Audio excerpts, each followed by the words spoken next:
De Beers has launched its very first flagship store in India. It's in New Delhi, and we're going to talk about more as far as the natural diamonds are concerned and how the Forevermark diamond is unique in itself. I have with me Ms. Toranj Mehta, who is the Vice President Marketing, De Beers India. Thank you so much, ma'am, for speaking to Republic TV. And you know, diamonds are a girl's best friends, that they say, as the song goes. The rare the diamond is, its worth is even more, greater. But when we talk about natural diamonds, what's really unique and the emotional value that comes attached with it? Hi, thanks for having me at your show. It's indeed a pleasure to be here. So I'll break it down in two parts. So we've launched Forevermark diamond jewelry in India now, and our first flagship store is in New Delhi in South X1, and those diamonds are amongst the world's most beautiful diamonds. Yeah, but and why do we think diamonds are so rare? Diamonds have formed when the earth was being formed. So, so if you would take the average age of a diamond, it would be easily about 3 billion years old. So, for example, human race was 500,000 or 5 lakh years ago. Dinosaurs were 50 lakh years ago. Diamonds were formed 300 crore years ago. So you see the time it has taken diamonds to actually come to us. It is almost as when the earth started. And diamonds are not found everywhere. They are found in certain spots across the globe. So if you were to look at it, there are certain spots where diamonds have come right from the core of the earth to the surface. So they were through volcanic eruptions, but only some have come through the earth's crust. So there is so to be able to get to these diamonds is really difficult. So therefore we say they are very rare and they are finite. So you won't have diamonds in the future as we go along. So that's why they are so precious and invaluable. And with that, of course, comes the value attached to it, the emotions, and it symbolizes commitment, celebration, and also legacy. I mean, you talked about the history of the stone itself, diamond itself, but today, when we buy a diamond, we own a diamond, the value that comes with it, the emotion that come with it are also exceptional. Of course.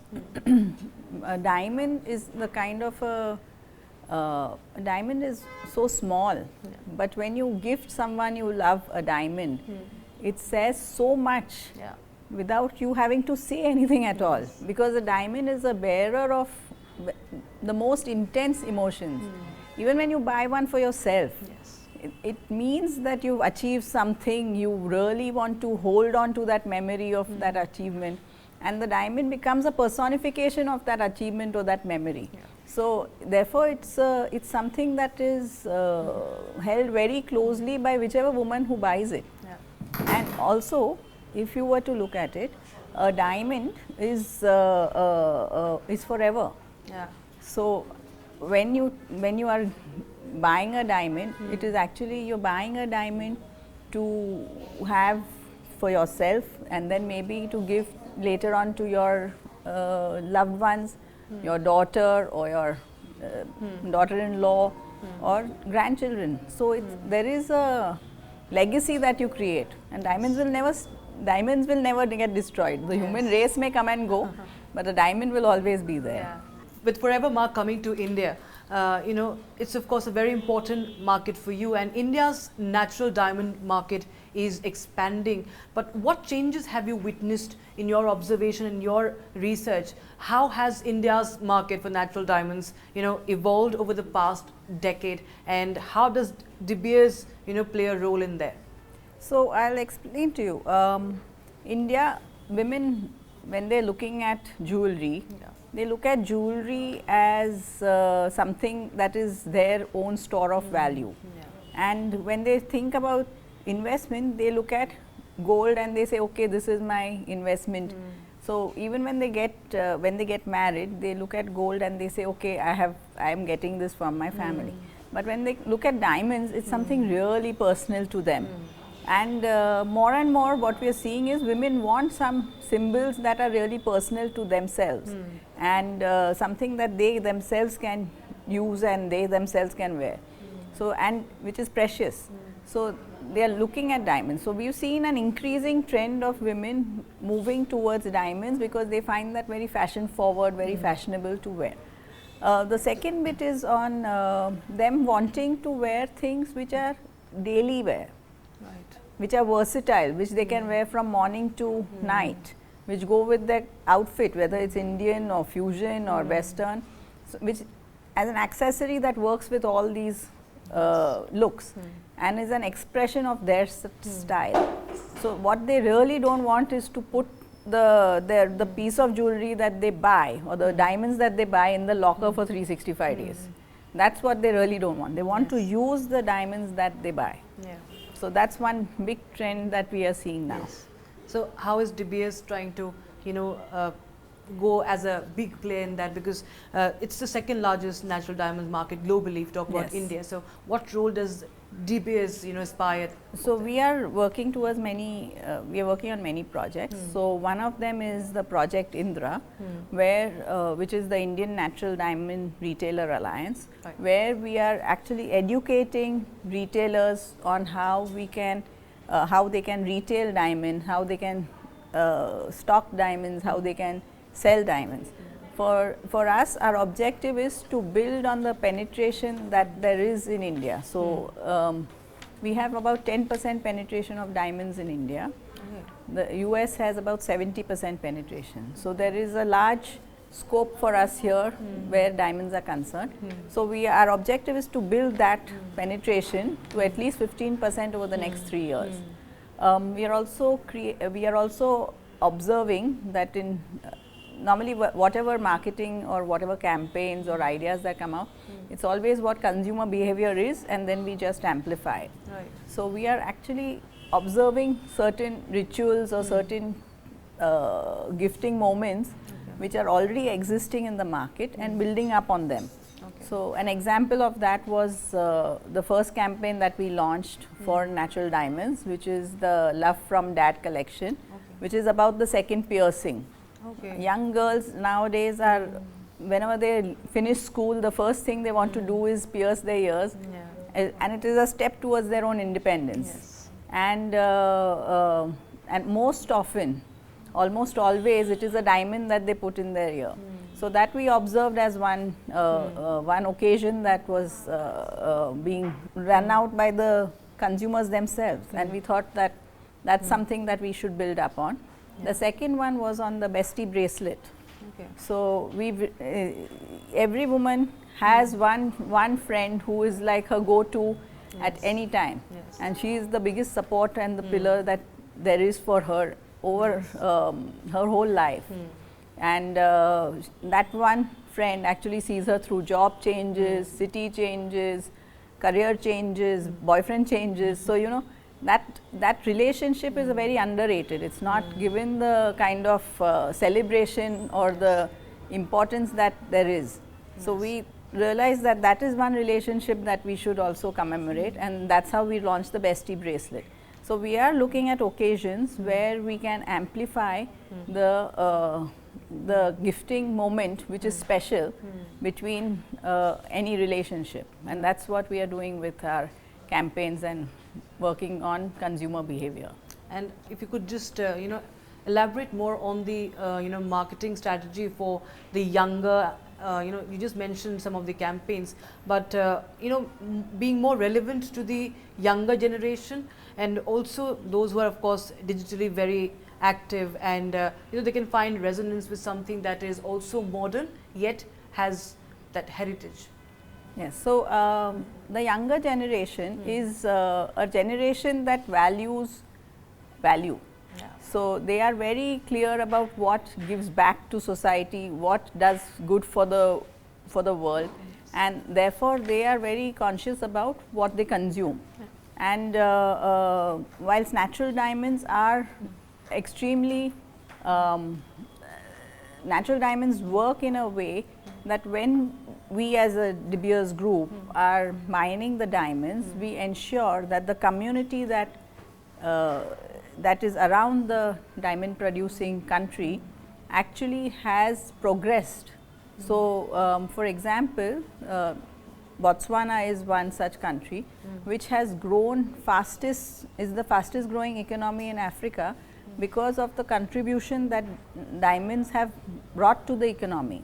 So, so we ensure that whatever diamonds that we recover leave a positive impact on the diamond producing community around it. So, so that's one thing that we ensure happens. The second bit is we are also looking at product categories which are relevant to youngsters, like the second piercing earring or the bestie bracelet. So, whilst everyone can wear it, but it is it's relevant to youngsters. Yes. And in modern times, there's a lot of talk about and focus on sustainability, sustainability and provenance as well. So, how is De Beers, venturing into India, launching in India, taking care of all those questions? So, as I mentioned, De Beers has actually a program called Building Forever, which is based on a number of pillars. So, one is on climate change, one is on conservation, one is on inclusion. So, all of these areas are something that De Beers takes very seriously. So, our objective is to be carbon neutral by 2030, which is a steep ask, but we are progressing very well towards it. We have an annual sustainability report, which is a third party audited report that comes out, which looks at our sustainability goals and their achievement. So, we take the concept of Building Forever and the program of Building Forever extremely seriously to ensure that the diamonds that come out of De Beers group always do good. So, how do you see the change in behavior as far as everyday usage of a diamond jewelry is concerned? What are the strategies that you are really employing or adopting so as to make De Beers products and diamonds something that can be used beyond weddings and beyond the special occasions? Yeah, so we look at it, weddings are a large part of what jewelry consumption is, and we realize that it is quite crowded, and a lot of people are putting a lot of money into building this whole occasion of weddings. So, as a company or as the objective of building natural diamonds all and increasing our penetration, we have looked at options which are beyond the wedding, like the second piercing or the bestie bracelet, and we want to amplify those occasions because those are also occasions which are extremely important. Women are really looking for things outside of the wedding purchase, and these are occasions where you can actually celebrate relationships and celebrate certain things which are really meaningful to you. So, that is what we are doing at this point. Beyond the locker. Beyond the locker and versatility. So, there is women are really looking for versatility, things that work for them day and night. So, are you witnessing any sort of shift in the consumer behavior, more self purchases by women, women buying a diamond, not waiting for somebody to gift them, but actually going to the store and buying the diamond they love and they can actually buy. And talking about bespoke jewelry, personalization of jewelry, you think that there has been a shift in the consumer behavior of late? Of course. So, self purchase is actually 64% of all the diamond purchases that happen in India. So, women really clearly know what they want to buy. In fact, even if they come in with their husbands or with their family, they are the ones who decide what they want, and then it depends on who pays. But the choice is always theirs. So, they are very clear about what they want. Also, what we've realized is they look at their own style. And based on their style, they pick up the jewelry that they really like, or the diamonds that they really like. So, that's the trend that we are seeing now. So, they really look at some lovely designs, and India is a country which has craftsmanship and the heritage of design from every different state. So, I think in India women are spoiled for choice for diamond jewelry. I'm sure. And these are the good opportunities that you've identified, and DBS is targeting that opportunity and trying to make the best of it. But let's talk about the challenges now. What are the challenges that one could face when it comes to the natural diamond industry in India, given the fact that there is a lot of competition as well, especially when it comes to lab grown diamonds. There is pressure of pricing, there's a lot of confusion also, awareness about diamonds and different types of diamonds, and that's why I started out asking you what makes a natural diamond unique. But there's not much of awareness also. Then there's pricing and lots that comes with it, retailer training. So what are the challenges that you've identified as far as Indian market is concerned?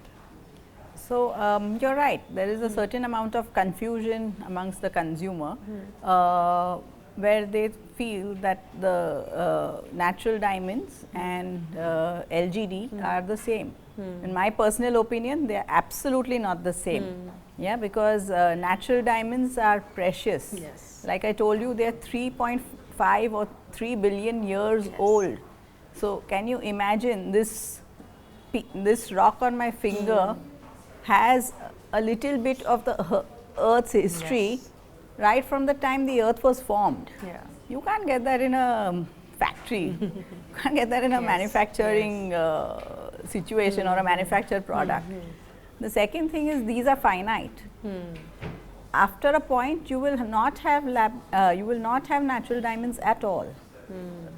Lab grown diamonds are something that will keep on getting produced, and they are mass produced. Yeah. I mean, so the preciousness and the value that a natural diamond holds will never have that kind of equal, especially not in a manufactured product. And actually you can make out the difference between natural diamonds and LGD. Under a machine you will be able to see 100% whether it's a LGD or not. So there is a major difference, because the growth patterns of natural diamond are almost like the veins that are in your body. It is almost like there is a life in that diamond. Yeah. Whereas in a LGD, it's just layer upon layer upon layer of chemical deposition. Yeah.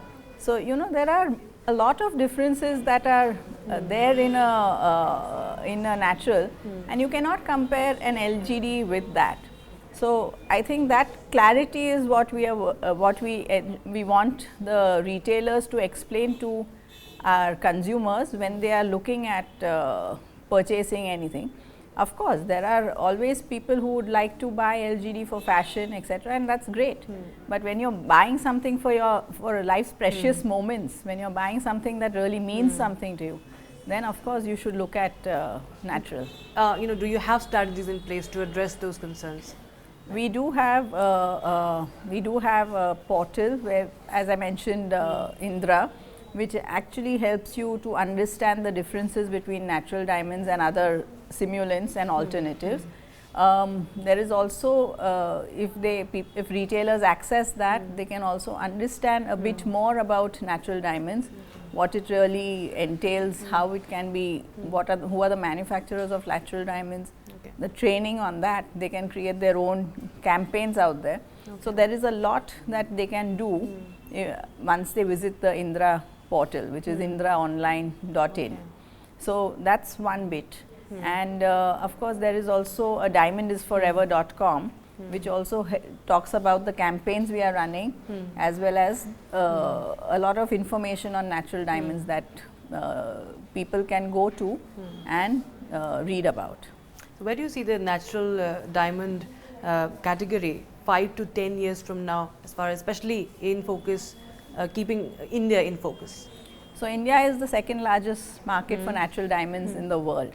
And there is no secret that India's growth story is spectacular just now.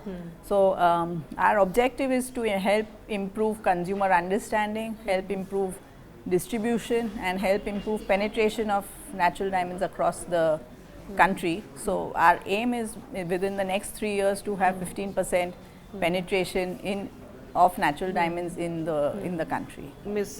Shweta Harit, the global head, was telling us that you plan to, you have the vision for 100 more stores here. So how do you plan to, expand this, or when can we see a bigger expansion? Because you mentioned about further distribution and perhaps continued, partnership with leading retailers must be also in your mind. Yes, so Forevermark's plan is to expand to 100 exclusive doors in the next few years. From a natural diamond perspective, we do have partnerships with Tanishq and with the GJEPC to help improve consumer understanding, help improve consumer outreach, as well as help improve retailer knowledge, which will sort of build the whole ecosystem for diamonds to the diamond industry to grow. And finally, ma'am, what's your long-term vision for De Beers in India? As the hopes and the expectations this could evoke. Given how this is the flagship store, this is the first store, and of course it has had an amazing launch itself. From here onwards, what's really your vision, and what anyone walking into the store should feel? What's your expectation? So Forevermark is an exclusive diamond jewelry brand, and it has amongst the world's most beautiful diamonds. And so when a woman chooses to buy Forevermark, she is choosing to buy something where she is celebrating herself, where she is actually saying, yeah, this diamond is for me. Yeah. And I really hope that when women walk into Forevermark and pick up a diamond, they really feel the happiness and the joy that comes with owning a natural diamond as beautiful as Forevermark. Right, ma'am. I'm sure, and all the very best for that, and many congratulations, of course, for this flagship store that you've just launched, and many congratulations, and thank you so much for speaking to Republic TV, Ms. Mehta. Thank you very much. Thanks.